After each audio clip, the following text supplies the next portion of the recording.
this is Andrew Scheps, and I'm here at Studio La Fabrique in France. And I'm just finishing up this year's Mix with the Masters seminar, which has been excellent. But for those of you who are not here, we got some questions submitted online, and I'm going to answer some of them right now. So, here's the first question. From Guillaume Payetin, and I remember this man from last year, excellent engineer from France. Hello, Andrew. Hello, Guillaume. I have 100 questions, but I'll go for this one. Could you give us the trick you use to pitch down the lead vocal like if you were slowing down a tape on the track I'll Keep Coming of the amazing Low Roar album you have recently mixed? Thanks. Thank you, Guillaume, for mentioning that. This band Low Roar from Iceland on my label, and it is an album that co-produced and mixed. Really proud of it. There are a lot of vocal effects on that record, and there's sort of a standard octave down vocal which is on quite a few of the songs, which we used a few different things. An octaver guitar pedal, a plug-in of an octaver guitar pedal, but there's one in particular that Guillaume is asking me about, which unfortunately I did not do. That was a track I got from the artist. I would assume that they used one of the pitch shifters we talked about before, but it's also filtered. It doesn't have a whole lot of top end. And if you don't know what we're talking about, I highly recommend listening to the record because it's fantastic. And I'm not just saying that. It's been proven in, well, it hasn't really. Anyway, we like it, but that particular effect I didn't do, but I'm assuming it was just a standard octaver, but it's also quite filtered, which is cool. There you go. From Fred Mustachi, who was also here last year. Hi, Andrew. Hi, Fred. According to you, does a parallel compression setup could be as sophisticated in the box than out of the box? What about hybrid systems using DAW plugins and console gears? Thank you. Well, Fred, as you may remember last year, we were mixing completely on the console using outboard gear. Starting the day after the seminar, I started transitioning away from the gear and into the box, and I am now mixing 100% in the box. And along the way, I transitioned from 100% out through using lots of hardware inserts to have the gear set up, but using the Pro Tools mixer, and then slowly got rid of the gear. So the answer is absolutely yes, it can be exactly as sophisticated. The way I've built my in-the-box template is by looking at the setup I was using outside of the box, and every single parallel chain I've either recreated in Pro Tools or found something else that does the same sort of job or decided I no longer need something to do that job. And then since I've been in the box, there have been quite a few chains I've come up with that have only been in the box. But there is no reason, especially in Pro Tools with the delay compensation, that you can't have a really sophisticated setup. I think I had 40 hardware inserts when I started doing the hybrid setup. So you can do any combination. It's whatever sounds good to you and whatever works. And we've had an interesting week this week where we actually mixed a song that we tracked this week once on the console and once in the box in the same day. And the mixes were very similar, but very, very different. And it's also a very different process. So setting up the gear and the plugins, that's trivial. It's figuring out how you can get what you want to come out of the speakers, but you can absolutely do it either way or somewhere in the middle. Thank you, Fred. Next, from Buddha Gweds. Hi there, Andrew. First of all, thanks for all the inspiration you continuously give us. You're very welcome. Do you use a room mic on electric guitar? If so, do you pan it the same as the close mic or the opposite? And which mics do you usually use? And what's your go-to mic placement when recording electric guitar? Thanks a lot. Okay, I'm going to work backwards on this. When I'm recording electric guitar, I almost never set up a room mic unless the guitar player specifically requests it. The way I record is I take an SM57 and a Sennheiser 421 and I physically tape them together, which makes the diaphragms be completely lined up.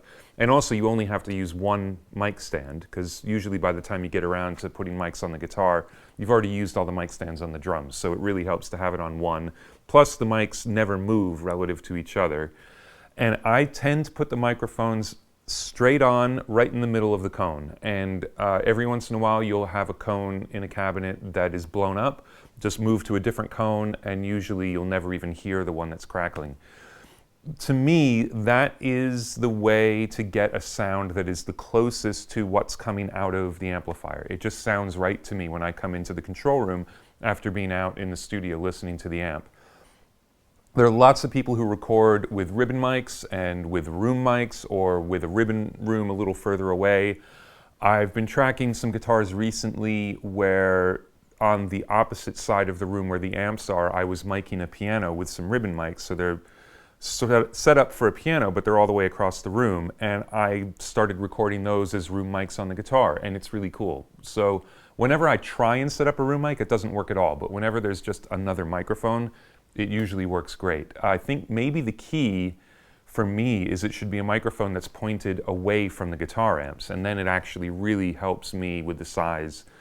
As far as how I use them when I'm mixing, sometimes I pan it exactly the same as the guitar because it's meant to be part of the tone and you don't really want it to sound separate. Sometimes I will pan it opposite. Usually in that case, it's because the guitar would be by itself on one side, and when you listen in headphones, it's very disconcerting when there isn't anything in one speaker. So I'll use the room or create a spring reverb or something like that to put on the other side so that you don't notice it and the guitar still sounds like it's all the way on one side, but you get a little bit of information on the other. So I hope that covers that. Next from Cosbos. Would you put an analog bus compressor in parallel or let the whole mix pass through? Thanks a lot. At the moment, I don't use an analog bus compressor, but I'm assuming you're just talking about a compressor that's on the entire mix. Generally, I do have a compressor. I use a 33609 or a plugin of a Neve 33609 on the mix bus, and the mix just goes through it. It's a very particular sound. I use the 100 millisecond release time, and it just has a character that's very special, and it really changes the feel of the drums and vocals as it goes through the compressor.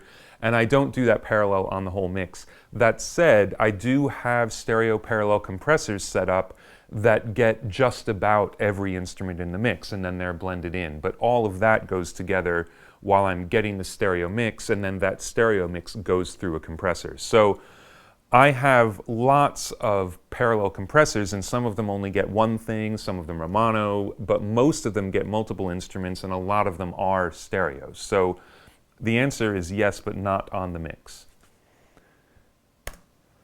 From Chris Dover, Andrew, I'm a huge fan, thank you. If you had to choose 3 frequencies for EQing rock guitars for the rest of your career, what frequencies would you choose and why? Well, let me have some coffee from this fine mug while I think about that. That's a very impossible question to answer. But that said, I would say that usually somewhere down around 150 to 200 hertz is where the thump of the cabinet comes on a heavy guitar. So I would definitely want to be able to EQ around there. Usually somewhere in the 1.5K to 2.5K is where the tone is, and the more distorted the guitar gets, the more important those frequencies are for me to be able to hear the notes, because that's usually below the really noisy part of the guitar. And then I suppose somewhere between 5K and 10K. It really just depends on the amp, and that's where the really fizzy white noise part of a distorted guitar would happen. And I'm assuming by rock guitars we're talking about the more distorted stuff. As the guitar cleans up, the frequencies then become much more dependent upon the kind of guitar and the way the part is being played. But for a rhythm guitar that's playing chords that are distorted, those are kind of the 3 frequency ranges I would look at. And if I have to pick frequencies, let's say 180, 1.8K, and 5.8K. I don't know. That's some frequencies. Next is from Orlando Greenbush. Mr. Scheps, will you or have you considered mentoring an engineer as a disciple to pass your knowledge from one generation to another? And if yes is your answer, what qualifications would the disciple need to have?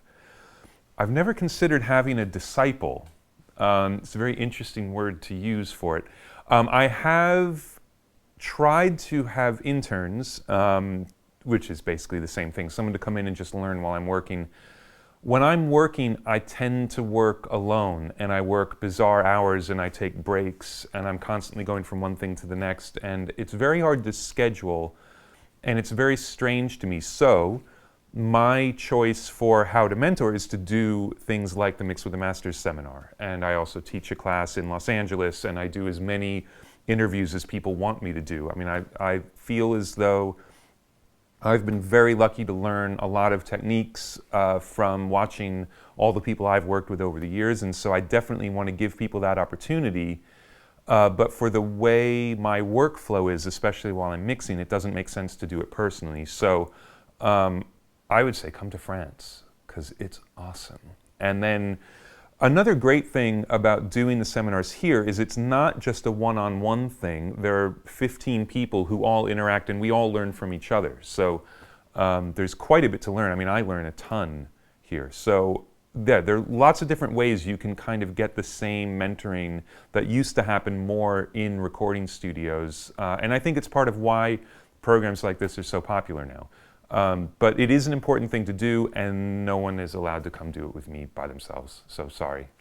But I shouldn't say no one, but it doesn't happen very often. Okay, moving on. Thomas, what are your favorite Eurorack modules and to what use? I love Eurorack modules. So what Thomas is referring to is it's a particular format for modular synthesizers, and it was a format that a German company called Depfer made popular, it's got to be 15 years ago now or something like that. And it sort of started the renaissance in modular synthesizer builders, because now instead of people who wanted to build effects having to decide if they would make it a guitar pedal or a rack mount piece of gear, they have a format where it has a common power supply, so you don't have to design power supplies, which means you don't have to be approved by lots of international agencies because of the power supplies. And it made a lot of really creative people be able to develop these modules. And I use it for synthesis. I also use it quite a bit for processing sound. I love the Dopfer phasers. They're really cool sounding, and I love manual phasing. So you bounce the drums through the phasers and you crank it exactly how it should go with the song. I love the Analog Systems Echo. It's a great stereo delay, really, really cool sounding. It turns out it's a digital delay, but it really sounds like an analog one. I love the Klee sequencer, which is a kit. I bought one fully made, but it's just a crazy 16-step CV and gate sequencer that allows you to do additive sequencing on the fly, and it's too hard to explain right now. I love a lot of the Make Noise modules. The Phonogene is incredible and does things that I don't even know what it's doing half the time, but you just plug in a bunch of control voltages, sample something, and you're off. Really creative, and I just love doing it because it's super creative, it's incredibly flexible. There's never a point where you want to patch something and you can't get to it because you can get to everything. And also I love it because there's no screen. You can't check your email. So you just use the modular for hours and hours on end, and then shut it off and go in the house, and when you turn it on the next day, it's exactly the same. So there are a million modules that I love that I haven't mentioned, but those are a few. Thanks for that. Always like to be able to talk about modulars. Daniel Jason Booth. Hi, Andrew. What typical philosophical steps would you take to get a mix loud without it becoming brittle or lacking bottom end in the box? It's hard to say. I mean, the biggest thing is the more you compress a mix, the less bottom end it will have, because unless you have a side chain on the compressor to take the low end out of the detector, most compressors love bottom end, and that's where most of the energy is in a mix. So really, the key to that is just controlling how much level goes into that compressor, and you make a trade-off between the character of the mix because of how the compressor is grabbing transients and drums and things like that, and how much it's killing the bass. And you just find a sweet spot.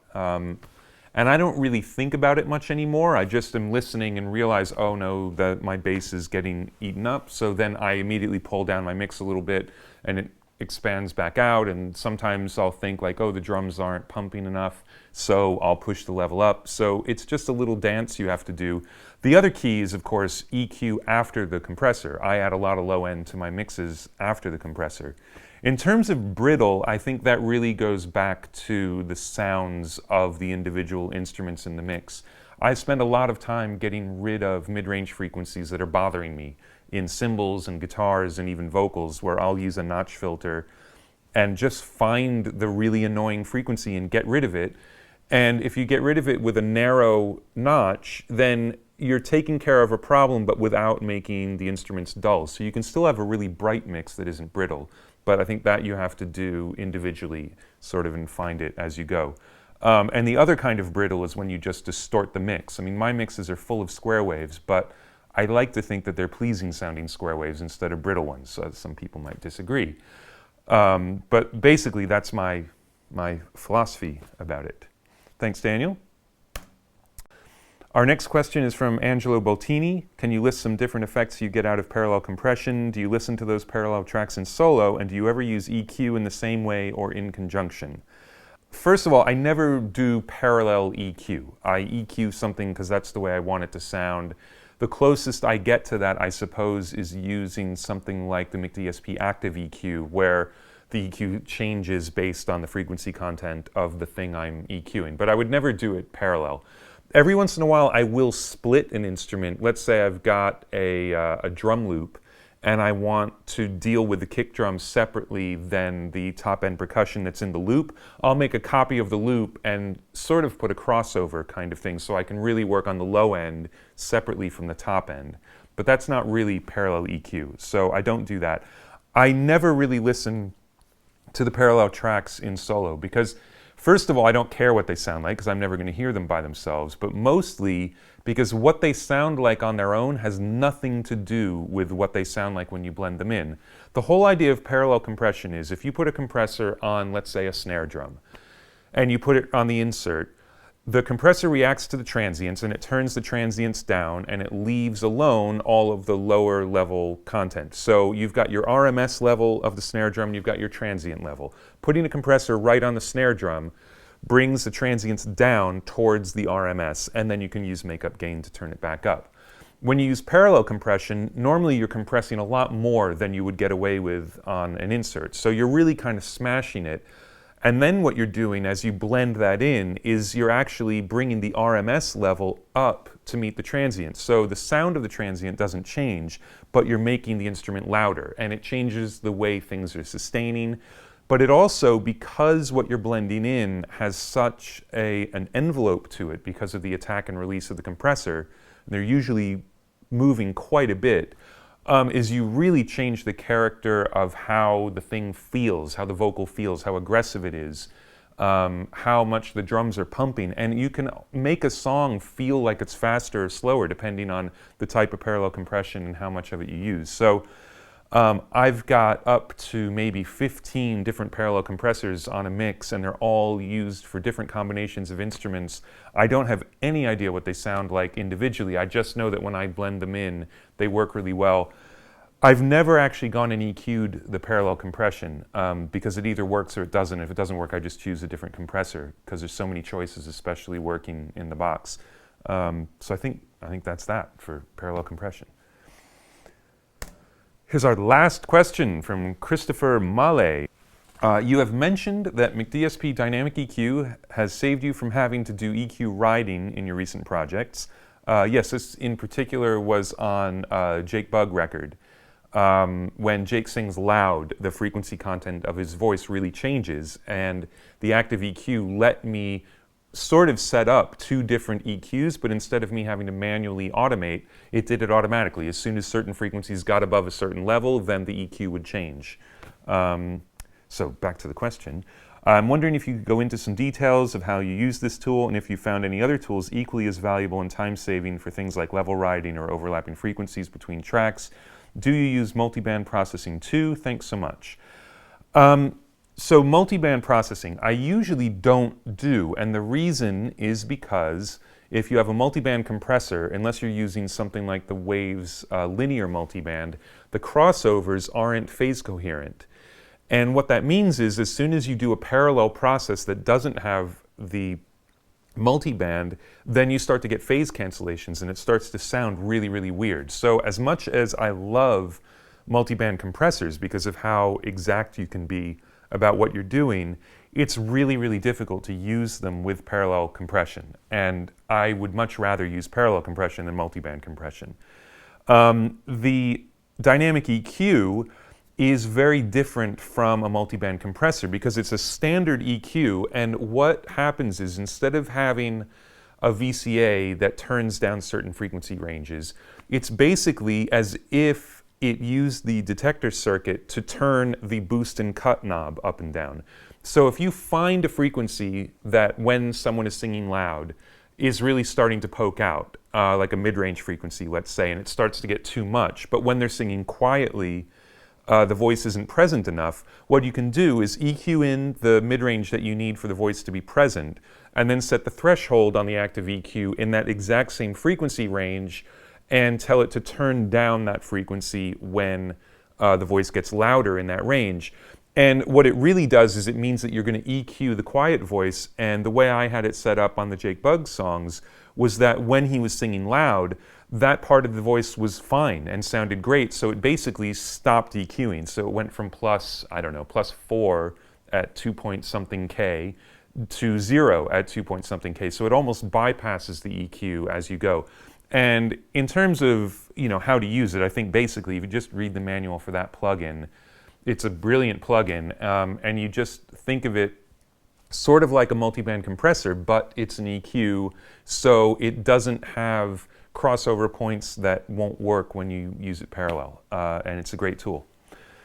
Thanks very much for all the questions, and hopefully I will see some of you here at Studio La Fabrique at Mix with the Masters next year.